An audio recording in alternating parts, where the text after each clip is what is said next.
highlight of this episode definitely was Uka and Toka's entire relationship and bonding starting to grow in this episode. Before I start talking about them, I want to get into the subject of the actual character development, the comedy, and the different relationships that are popping up in this episode. For one thing, right at the beginning, we got a very anticlimactic type, I guess, decision making of what, I guess, Inari chooses to do when the divine power starts activating and about to grant Sumizomi's wish. I felt like it was handled well. That entire scene actually represented the character development that Inari has gotten over these past couple episodes. If you did not realize what kind of character development it actually emphasized on, it was the part where she actually learned to accept who she is instead of wanting to be someone else. And so I really say that was some really good character development, especially for someone that can actually transform into other people. We're starting to see Inari actually develop as a character.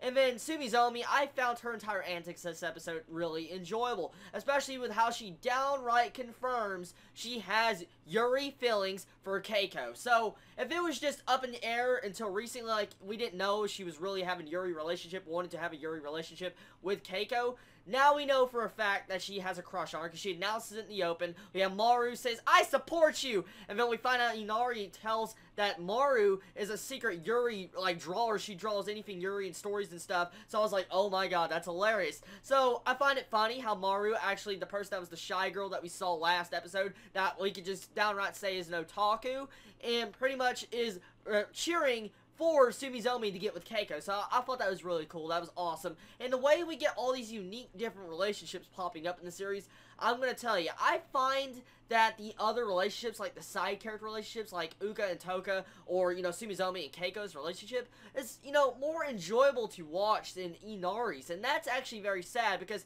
Inari's actual relationship hasn't really progressed to a standpoint of where we're seeing really major development. I mean, she didn't even buy him an actual gift when she was out at the beach. So, right there wasn't much, I guess, romance progression for Inari, but all the other characters really did. Now, let's get into the actual moments of the middle portion of this episode and pretty much wrapped around the entire episode of Uka and Toka.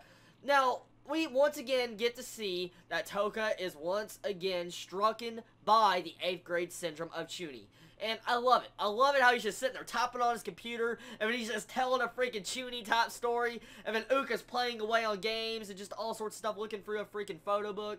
I felt like it was just nice, good bonding moment that I enjoy seeing. I think this is why I really love shoujo anime, because shoujo anime, even though it's directed towards a girl audience, it's probably because I really love innocent type romance like this series. Now, I've been noticing a lot recently that a lot of people do not like Toka's character, that he comes off as a bit of an asshole, I guess, but here is my entire assumption on his character.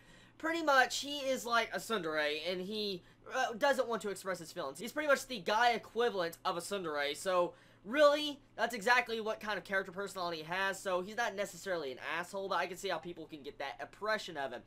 Honestly, though, he's not the most, I guess, in-depth character we see in this series. I mean, he doesn't have anything that stands out, but I feel like his entire relationship with Uka is so enjoyable to watch each episode, especially when you get to see these two gamers, especially a god being a freaking gamer of all things, is hilarious. And getting to see the pure and innocent Uka, how she wants to go over to Toka's house. And she's like, "Can I come?" And then she comes first thing at the butt crack of dawn. Like, I mean, the sun just rose, wakes up Toka. Like, it's morning, you said I could come the next day.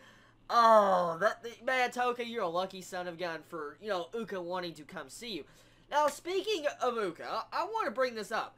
Why is Uka so attached to Toka? Think about this logically. I mean, yes, we see a little bit of backstory in previous how, you know, Uka transformed into another girl disguised as a human to lead Toka out of the Mount Inari. So, even though that is what kind of backstory we saw this episode, I feel like there's more behind it, and there's more going on in the scenes for Uka to truly care for Inari's family of all things.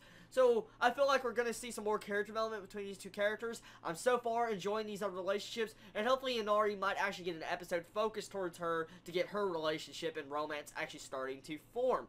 So, all in all, good episode. I love it. Had the nice, good shoujo anime type feels like this anime should bring.